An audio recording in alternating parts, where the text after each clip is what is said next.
Today's podcast is brought to you by Audible. Get a free audiobook download and 30-day free trial at audibletrial.com/spookshow. Then go over to morbidlybeautiful.com as we are now part of the Morbidly Beautiful Podcasting Network.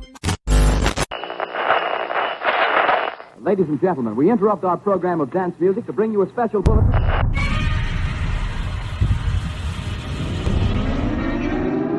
Officials have declared a state of emergency. Everybody they kill gets up and kills. Residents are advised to find a safe place and stay there. Execute Code Red. The Doomsday Machine. We celebrate our Independence Day.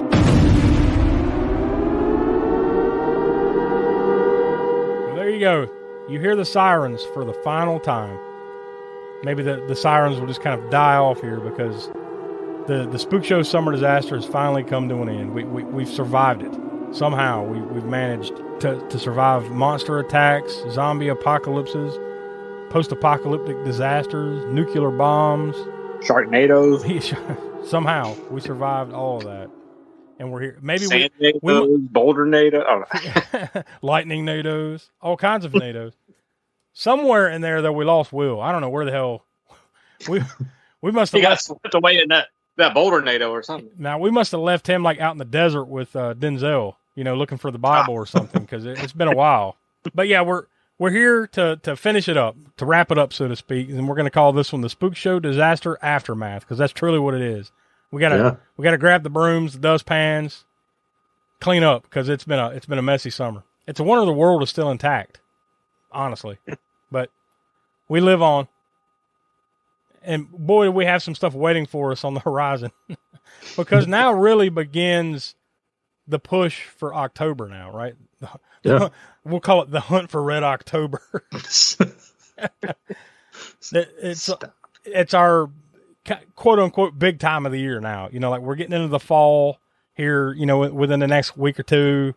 Hopefully the temperatures will start to fall, but you know how it is down here. We live in South Carolina.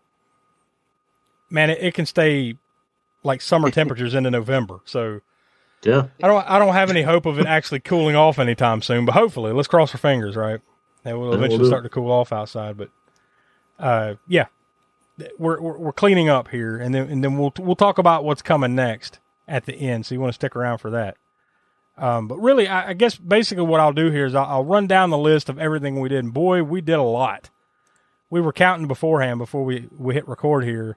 I counted 17 different movies that we watched and reviewed on some level across all of the podcasts and all of our YouTube series and over on Patreon as well.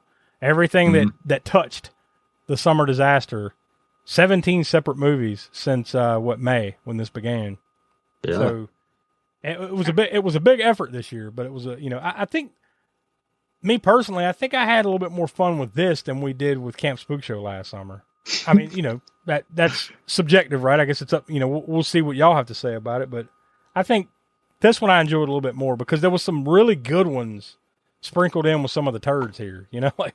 There were undoubtedly some turds like there always is, but there were some really good, really big ones that I had been wanting to get to for a while, and this just kind of gave us an excuse to get to it. But I'll run down the list here. So over the summer, or all throughout the summer, starting in basically right at Memorial Day, I think it was, episode 162 was the disaster preview episode, and then the next week after that began the disaster in earnest, and we talked about Godzilla King of the Monsters from 1956. Really the one that kicked off the Godzilla franchise here for at least the American versions, right? That was my pick. It was my turn in the rotation, so I selected that one.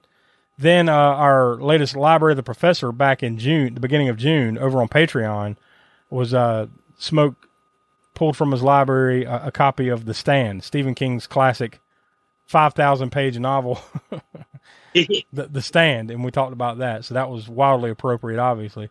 Then over on Grindhouse Gutter, over on our YouTube channel, we talked about Zombie from 1979. That was another one of those first, right, Smoke? Yeah, that was the first Fulci movie we had done, and I guess it was. Well, that was on Grindhouse, right? Yeah, that was on Grindhouse Gutter. Yep. Yeah.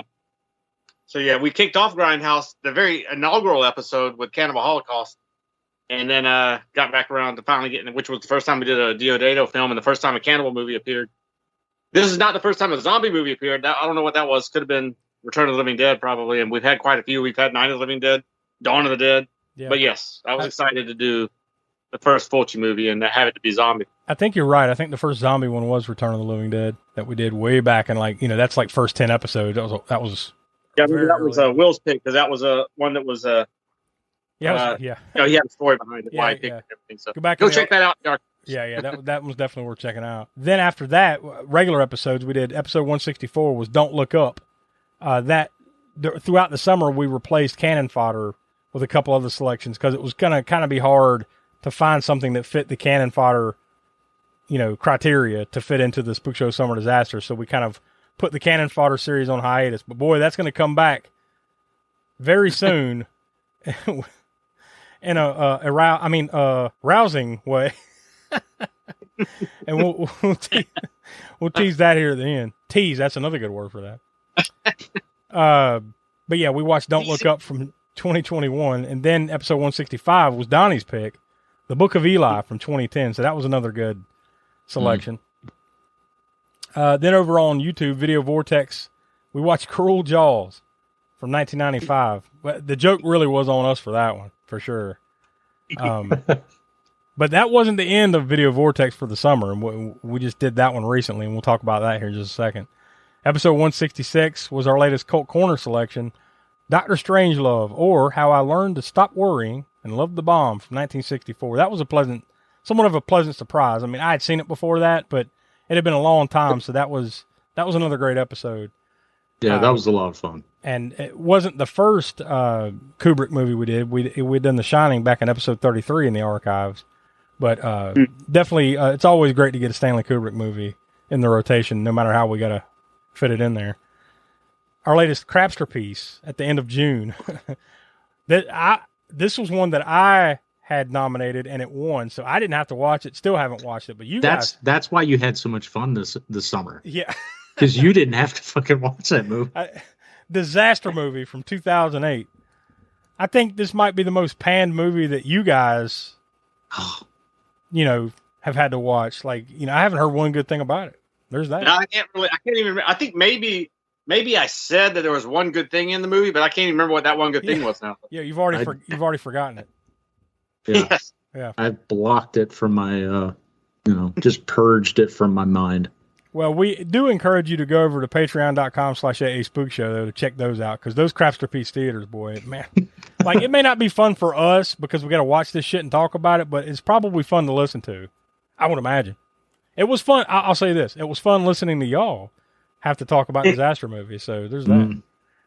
Yeah. I also, I don't remember which episode it was, but we had actually sent you it was like a joke file. Yeah. Where we just talked about it for like 20. Yeah, the whole thing was like 2 minutes. And you're like, yeah. Did you watch it? Nope, I didn't either. All right, well, next month we'll watch this. And then you sent me that, and I'm like, what the hell is this? And then I'm thinking, like, oh my God, I'm about to pad this out with like clips of the movie or the trailer or something. Like, how am I going to make this work? Then we ultimately sent him the real file. Yeah, real funny. It's like, yeah. Well, that was for the disaster movie, right? That was. Yeah, that was, I think it was. No, it was. It was, because I wasn't there, so that was the one. Oh yeah. Episode 167, right? Back to the regular programming there. It was Smoke's pick, and how appropriate. Independence Day from 1996, and that came out the day before Independence Day on July 3rd. So that was perfectly timed and a great I think it was the no-brainer selection of the summer, right? True, yeah. Plus, I hadn't seen it in a while myself, so yeah. I was glad to get back watch it again. Yeah, it had been a while myself, so yeah, that was nice. July's library segment over on Patreon was War of the Worlds radio drama on vinyl. So Smoke dug deep into the vaults for that one, and we talked about the impact of the War of the Worlds, the original like radio program that Orson Welles had done. He showed off his vinyl and everything. So if you want to watch that, go over to patreon.com/AASpookshow to check that one out. Then we came back over to YouTube for the latest Grindhouse Gutter in the month of July. And we talked about 2019 After the Fall of New York from 1983. That was another, I don't believe I had seen that one before. So that was another pleasant surprise. Like, that one's a lot of fun. Yeah, that's, you'll see that I have a penchant for Italian post-apocalyptic cheeseball movies as we get deeper into the grindhouse, and and if it pops up on Video Vortex, or even I might even choose one down the road on the Cult Corn. Well, I don't even remember how we do Cult Corn. I think we spin that too, don't we? Yeah. Yes. I think that's one where we kind of all just nominate something and spin a wheel. Oh yeah, that's right. So I might, could be nominating something down the road. That's just one of my sort of guilty pleasure genres, I guess. And some of them are fun like that one, and some of them are not. At some point, we'll get to some of the terrible ones too, I guess. But that one was a fun one. Yeah.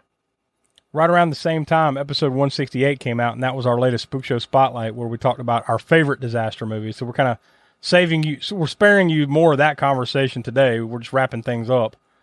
But if you want to hear us talk about some stuff that we did not do here on the Spook Show Summer Disaster, and like I said, we talked about 17 different movies. These are the other ones. And Lord knows there's tons. I mean, you literally could just do a whole podcast just on disaster movies. There's so many titles. I mean, like one of the lists that we had made for this of just movies to choose from, man, it was pretty deep. So that on that episode, we kind of went through some of that and kind of picked some of our own personal favorites and recommendations. So if you're interested in hearing our 2 cents about that, go check out that one in the archives, episode 168. The next week, episode 169, was a wild card selection because, we do that in our rotation. And that one was 28 weeks later from 2007, the follow-up to 28 days later from 2003, which we had done all the way back in episode 27 in the archive. So now we've knocked out both 28 days and 28 weeks later flicks. So that was good to kind of close the loop on that one, but also it's another, I think it holds up pretty well comparatively even to 28 days later. So I recommend going to check that out again and go listen to the episode. The next week, we did our first, I'm pretty sure our first biographical movie, right? Like biographical disaster movie for sure, where we talked about Deepwater Horizon from 2016. That was another one that replaced, the second one that replaced Cannon Fodder throughout the summer. So I think we were all kind of pleasantly surprised by that one. So I would... Yeah, I think none of us had ever seen it before, I think, right? I know I had seen it before. I think I was the only one, but like all of us kind of agreed like this was kind of underrated. Like, it's worth checking out for sure. So, we recommend that, and of course, listen to the episode. But I don't know if we necessarily recommended the next one, and that was July's Crapsterpiece Theater. And really, we have no one to thank. I mean, I know we nominate the movies. Like, I nominated Disaster Movie, didn't have to be there.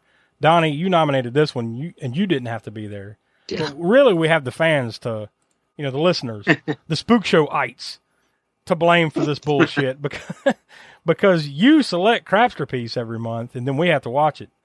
And that month, July, you selected Barbed Wire from 1996, a movie that I'd avoided for 25 plus years, however long it's been.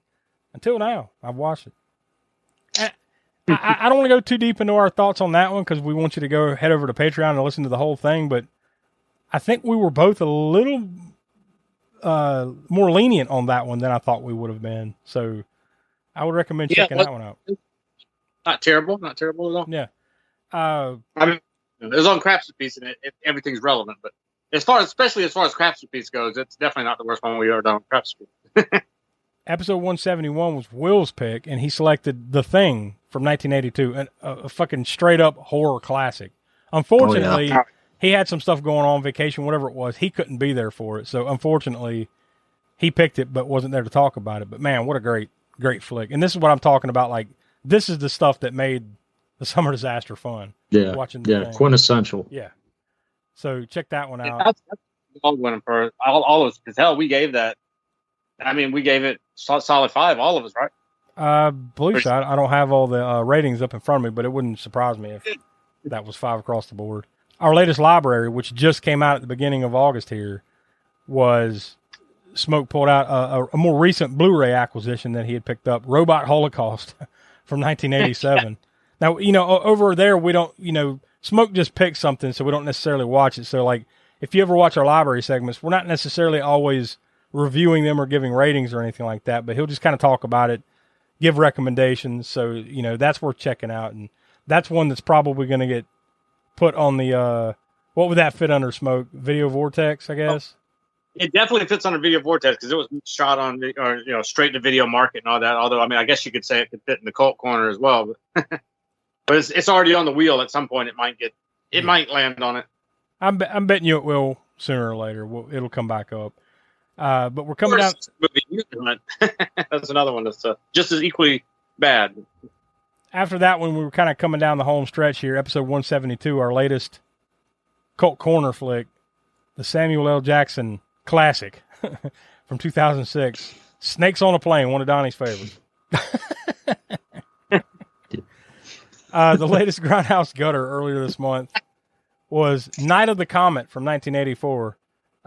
Donnie, you missed that one, I think, right? You didn't. I did. Yeah. Yeah. That was another great pull. Yeah, by the that was professor. So that was a lot of fun to do that one and watch that again. Yeah, most of all of these movies that of course I hadn't seen, but all the ones that I have seen, pretty much have been a long time since I'd watched any of these. So that was yeah. All of those were a pleasant surprise to rewatch again too. Yeah, including this one. I just thought of that too. Like you, Smoke, you were on vacation, so you weren't there for Snakes on a Plane or the next one, episode 173, Dawn of the Dead, the remake from 2004. That was my pick. Did you want to give your ratings for those two movies since you weren't there for that, or did you want to hold off till a later date? Well, for Snakes on a Snakes on a plane, not train, plane. Yes, and I get confused. I almost want to say Snakes on a Train because of that dumbass Asylum movie. Yeah, which I have put on our Crapster list that hadn't got picked yet, but at some point maybe I'll do it again, and maybe it'll eventually get picked, and y'all will have to watch it. But yeah, Snakes on a Plane I haven't seen in a while, so I'll maybe reserve my rating for that one.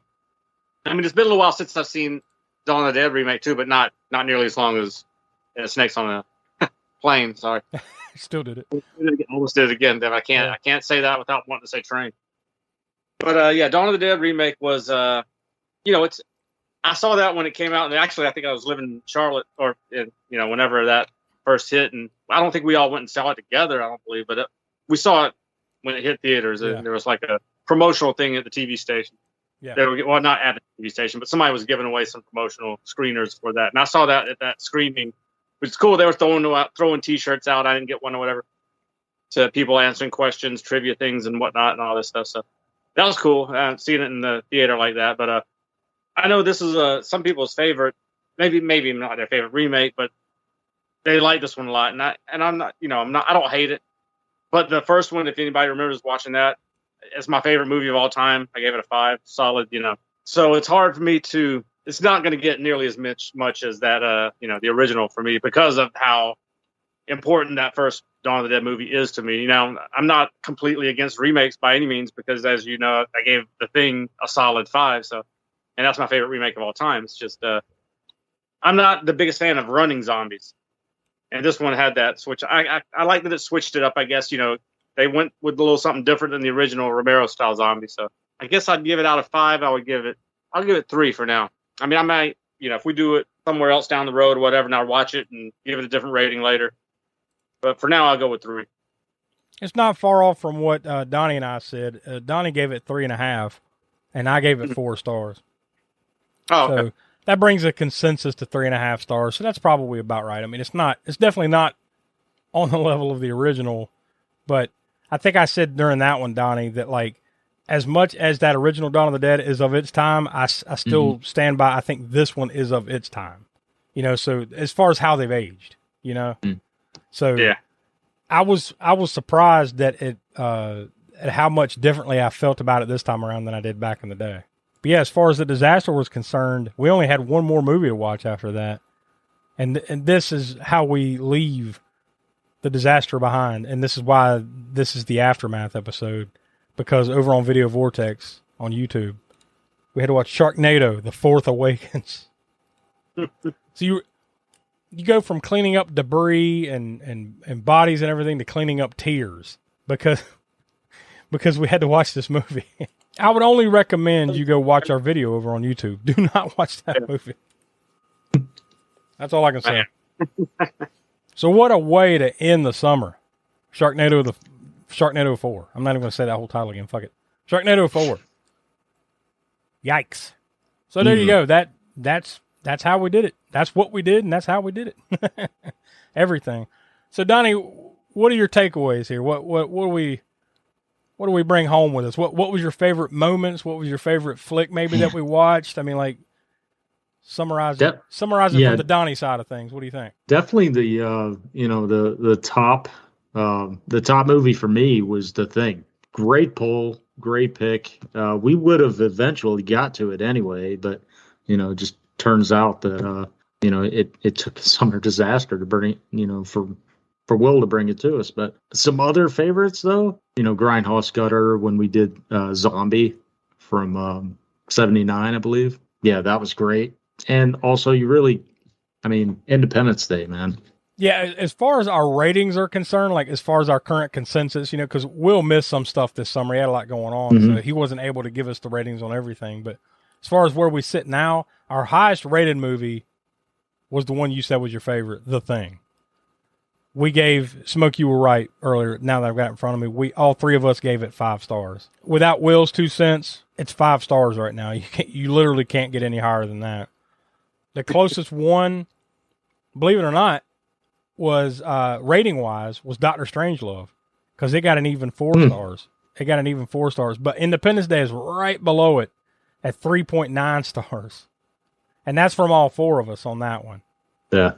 Donnie, you were the one that brought it down a nudge because you gave it 3 3 3 3/4, and the rest of us gave it 4. So you were the one that lowered the curve. But yeah, Dr. Strangelove and Independence Day were like, as far as star ratings, were our favorites. So, Smoke, what's your takeaways? What was your favorite flicks? Well, I'm just going to echo Donnie's. I think The Thing, first and foremost. Well, also though, yeah, Fulci Zombie. I mean, that's to the show, to the horror genre. To me personally, that's one of my favorites, and can't wait till we get to that on the regular show proper. Go a little bit deeper dive into it. But no, quintessential moment though would have to be when you pick disaster movie and it fucking won. Quintessential bottom of the barrel moment, I should say. I'm sorry that's the thing that you're going to remember like a year or two from now that you had to watch disaster movie. I'm sorry. PTSD from that movie. Hello, darkness, my old friend. Oh god, but yeah, that would be the low point. But yeah, the high point definitely The Thing and Fulci's Zombie. There were many great moments on Independence Day. I mean, revisiting that and Dr. Strangelove for the first time, seeing those movies in years, really. Yeah. Especially Dr. Strangelove. I don't remember the last time I saw it. It probably was in the 90s. I mean, I echo a lot of what you guys said. I mean, The Thing was awesome. I really enjoyed sitting down and watching that Dawn of the Dead remake again because it had been a while. Like you said, Smoke, a lot of these movies I just hadn't seen in a while, so that was good. One that really sticks out for me, though, other than higher rated ones, was just sitting down and watching Godzilla King of the Monsters again because I love Godzilla. I love Godzilla movies. I love kaiju movies, the big monster flicks. And that's the first time we'd ever done one here on the show in any capacity, I believe. So yeah, that's a good point. So that was kind of cool just to get something different like that. I've been wanting to get some monster flicks on here one way or another. So that wasn't, although it was my pick, but it still sticks out because it was cool to watch it again, and hopefully that's just the beginning of us getting this those type of flicks, some more Godzilla, King Kong, Gamera, all that stuff, all the classics. We need to slide those in every now and then for sure because I love those movies. Low point, man, I gotta say, because I didn't watch Disaster movie, I gotta say maybe Sharknado 4, man. That might have been the low point for me this summer. Yeah, if you had to watch a disaster movie, that would have been the low point. Yeah. I think that even takes the cake over Sharknado. Don't you think so, Don? Oh, without a doubt. I don't doubt it. I don't doubt it at all. But and the funny thing is both of them are comedies, right? Although Sharknado is kind of less comedy, right? It's a little bit of everything. It's supposed to be comedy with sci-fi, all that action, that type of stuff. Kitchen sink. Disaster movie is supposed to be straight up a comedy, and apparently it's not funny at all. No, I can't. I think, there was one joke that I said, I can't even remember now. It was that at the moment of watching the movie, it was the one thing you could grasp onto. Yeah. But after, now it's been so many, months later, I don't even remember what the hell that was. So, that was funny. Yeah, if you've already forgotten, then that means it was a horrible, horrible joke. So yeah, I guess that's pretty much all we got, man. We'll leave it there. So I think overall it was a lot of fun. I can't quite say I had as much fun doing this as when we did Summer of the Wolf. I really liked that. It seemed like there was a lot more. That was a lot of fun to enjoy there. I think I enjoyed this more than Camp Spook Show. last For summer. obvious reasons. Camp Spook Show kind of, the summer camp theme kind of like started wearing on you by the time you got toward the end of the summer. I'm like, all right, I don't want to be at camp no more. I'm ready to go home, This one I could probably still stand to keep going for a little while, because there's always good disaster flicks to pull out. But it's time to get back to regular programming and everything. And boy, have we got a couple things lined up here. Starting next week, Donnie, it was your selection. So I'm going to let you announce what we're going to be talking about next week. All right. So, it's been a little bit since we've got back to the, I know we've been on, disaster movies as of late, but kind of getting back to the horror, we're going to kind of pivot to a series that we've done on YouTube quite a bit, doing a Hammer movie, probably the best Hammer movie that we've done so far. At least, I was about to say at least so far, yeah. Oh yeah, over there. We're going back to 1957 with Hammer's The Curse of Frankenstein. So we're going to give it its proper podcast episode, so we can really do the deep dive and talk about the movie a little bit more at length, because the stuff we do over on Hammer Horror in Order over on YouTube and all the other series, those are more short form. Like most of those are somewhere between 10 to 20 minutes long, so we don't really get to talk as deep about stuff over there as we do here on the podcast. So yeah, that's a great pull, Donnie, to get not only a Hammer film on the podcast proper, but just so we can give that one its proper due, right? So yep. I'm really looking forward to that. Maybe not so much the week after that, because we got to get back to Cannon Fodder. I mean, I'm looking forward to getting back to Cannon Fodder, but we spun the wheel, and man, it was not kind to us this time around. And I'm really interested, as we always do. We got the old friend of the Spook Show, Cannon Film Guide author Austin Trunick. He'll come on with his Cannon Chronicles segment for this flick. So I'm going to be interested to see what he does, because this one, we're not doing your traditional Golden Globus production Cannon film. This was more like, this was a production by another company, and Cannon released it. They distributed the movie here in the United States and other countries. So we're going to be talking about Emmanuel 4. Now, it was an old joke going years. I mean, like years back into the Spook Show, we would joke about Emmanuel movies, never thinking that it would actually ever darken our doorsteps, right? But here we are. Isn't the full title Emmanuel 4, Quest for a Peace? Yeah. No.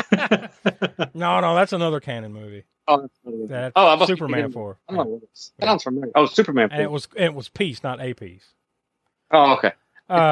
But probably pretty close. And I think there's gonna be a lot of first here. This is gonna be interesting, to say the least, because this is literally like the first time we're talking about half a porno here, basically, right? So, yeah, and it's on a full podcast, so yeah. So it's not like we can tuck it away under, Video Vortex. One of our many boutique labels that we have going on.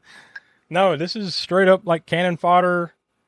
At least it is Cannon Fodder, though, because we give Cannonball ratings over there, so it's a little bit different scale, right? So I don't know. It's going to be interesting. It's probably not going to be good, but it'll be interesting. We'll see. So that's coming up over the next couple of weeks. So episode 175 next week, The Curse of Frankenstein from 1957. And then episode 176, Cannon Fodder, Emmanuel 4. And that one will actually come out on Labor Day. So what a way to celebrate Labor Day. Then Emmanuel 4. Couldn't have planned. I also find it ironic that the first semi-porn movie we're doing on here is on Cannon Fodder and not Grindhouse Gutter. But yeah. You would think Grindhouse or Labor Day. Or Labor Day, what the fuck? Comes out on Labor. Video Vortex. Oh, yeah. Yeah, one of those would have been the first place for this kind of stuff. But nope. Cannon Fodder. Go figure. Cannon was a unique place to make movies, apparently, and we'll see what that one's about. So we'll leave it there. So thanks for joining us all summer here for the Spook Show Summer Disaster. Thanks for coming this week to listen to the aftermath and watch us clean up the mess that we left behind from all the bullshit.